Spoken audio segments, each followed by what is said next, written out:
అమరావతిలో వాళ్ళకు మనకు కొన్ని సిమిలారిటీస్ ఉన్నాయి. బుద్ధిజం, ఇక్కడ బుద్ధ విజిట్ చేయడం, అంతేకాకుండా Nagarjuna started university to promote Buddhism. ఇక్కడి నుంచి అబ్రాడ్ ఓవర్సీస్ కంట్రీస్కి బుద్ధిజాన్ని ఇక్కడి నుంచి తీసుకెళ్లారు. అలాంటి ఒక హిస్టారికల్ సిటీ ఇది, ప్లేస్ ఇది. అదే మరిగా అమరావతిలో వరల్డ్ క్లాస్ కంపెనీస్ అన్నీ వచ్చే అవకాశం ఉంది. సింగపూర్ ఈరోజు ఒక మాస్టర్ ప్లాన్ డీటెయిల్స్ని తయారు చేస్తున్నారు. ఆ తర్వాత షంఘాయ్ మారిగా దీన్ని కూడా ఒక మంచి కంపెనీస్ అన్ని ప్రపంచం మొత్తం వచ్చి వాళ్ళ బిజినెస్లు స్టార్ట్ చేస్తే ఫార్చ్యూన్ 500 కంపెనీస్, అక్కడి నుంచి గ్రోత్ కూడా బ్రహ్మాండంగా ఉంటుంది. ఒక ఫైనాన్షియల్గా కానీ ఎకనామిక్గా కానీ వాళ్ళ ఆఫీసులు పెట్టుకోవడం కానీ రీజనల్ సెంటర్స్ కానీ ఇవన్నీ కూడా పెట్టుకోవచ్చు.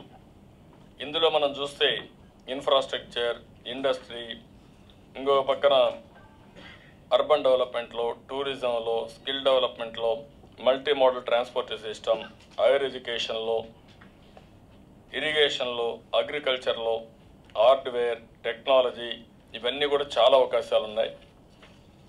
అందుకే ఈరోజు వాళ్ళతో మాట్లాడినప్పుడు షంఘాయ్తో నేను వాళ్ళని రిక్వెస్ట్ చేసింది, వాళ్ళ మేయర్ని రిక్వెస్ట్ చేసింది, వరల్డ్ క్లాస్ కంపెనీస్ మా దగ్గర ఉన్నాయి, మా దగ్గర బోల్డెన్ ఆపర్చునిటీస్ ఉన్నాయి, మా దగ్గర మంచి కంపెనీస్ ఉన్నాయి.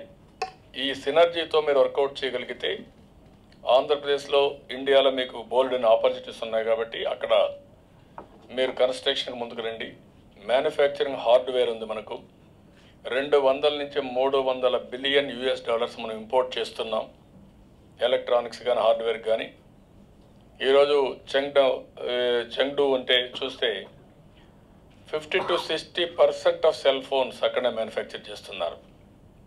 ఈరోజు ప్రపంచానికి కావాల్సిన హార్డ్వేర్లో 50 to 60% ఈవెన్ మోర్ అమెరికా నుంచే తయారు చేసి ఎక్స్పోర్ట్ చేసే పరిస్థితికి వచ్చారు. చైనా నుంచి తయారు చేసే పరిస్థితికి, ఎక్స్పోర్ట్ చేసే పరిస్థితికి వచ్చారు. ఇలాంటివన్నీ కూడా ఒక ఇంట్రెస్టింగ్ ఫినామినాతో ఆ దేశం ముందుకు పోయారు. మనం కూడా ఏదైతే హార్డ్వేర్ మ్యానుఫ్యాక్చరింగ్ కానీ, మ్యానుఫ్యాక్చరింగ్ ఇది కానీ సెక్టర్ కానీ, ఇన్ఫ్రాస్ట్రక్చర్లో కానీ పెద్ద ఎత్తున డెవలప్ చేసుకోవడానికి అవకాశాలు ఉంటాయి. ఇవన్నీ కూడా ఇన్వైట్ చేశాం.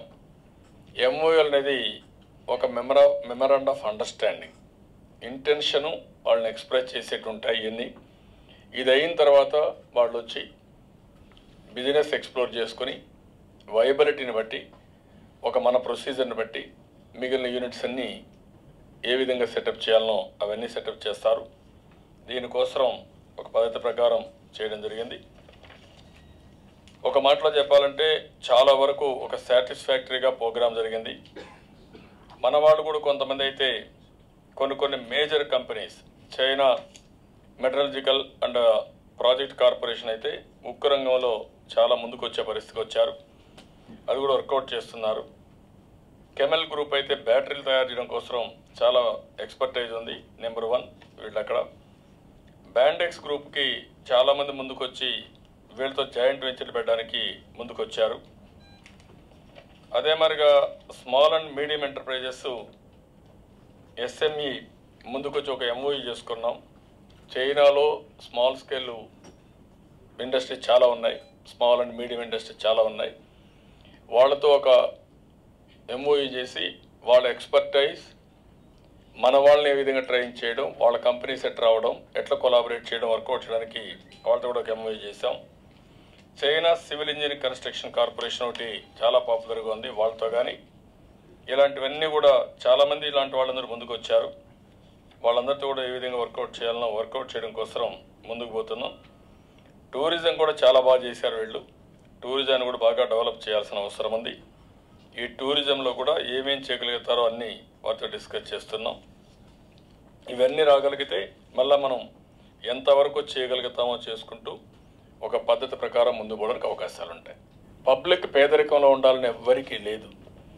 నాగరిక ప్రపంచంలో, టెక్నాలజికల్ వరల్డ్లో ప్రపంచంలో ఏం జరుగుతుందో రియల్ టైంలో మీరు చూసే పరిస్థితి వస్తూ ఉంటే, నేను చైనాలో ఉంటే రియల్ టైంలో మీరు ఇక్కడ చూడగలుగుతున్నారు. Real time